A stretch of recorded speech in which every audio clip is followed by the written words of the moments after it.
परिवहन आणि महिला बालकल्याण समित्यांवर नवीन शिलेदार। कोल्हापूर महानगरपालिकेच्या राजकारणात आज अत्यंत महत्त्वाचा दिवस ठरला।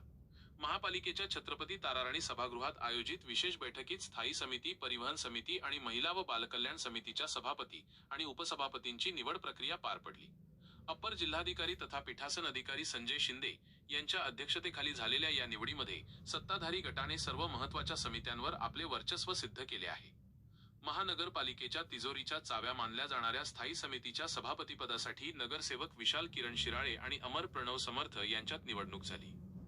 दोन्ही उमेदवारांचे अर्ज वैध ठरल्यानंतर हात वर करून मतदान घेण्यात आले।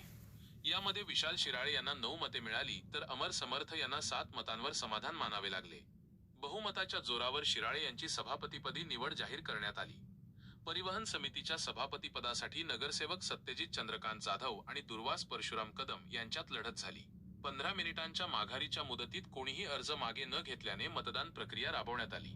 सत्यजित जाधव यांनी 8 मते मिळवत विजय संपादन केला, तर त्यांचे प्रतिस्पर्धी दुर्वास कदम यांना 5 मते मिळाली। महिला व बालकल्याण समितीच्या सभापतीपदी कौसर इस्माईल बागवान यांची निवड झाली। त्यांनी जयश्री कांबळे यांचा 5 विरुद्ध 4 अशा निसटत्या फरकाने पराभव केला। याच समितीच्या उपसभापती पदासाठी झालेल्या निवडीत दीपा अजित ठाणेकर यांनी 5 मते मिळवून अरुणा गवळी 4 मते यांचा पराभव केला। निवड प्रक्रिया यशस्वीपणे पार पडल्यानंतर महानगरपालिका आयुक्त के. मंजुलक्ष्मी, पीठासन अधिकारी संजय शिंदे आणि अतिरिक्त आयुक्त रविकांत आडसूळ यांनी सर्व नूतन सभापती व उपसभापतींचे पुष्पगुच्छ देऊन अभिनंदन केले। या प्रसंगी मुख्य लेखापाल संजय सरनाईक, जनसंपर्क अधिकारी मोहन सूर्यवंशी यांच्यासह विविध विभागांचे अधिकारी आणि नगरसेवक मोठ्या संख्येने उपस्थित होते।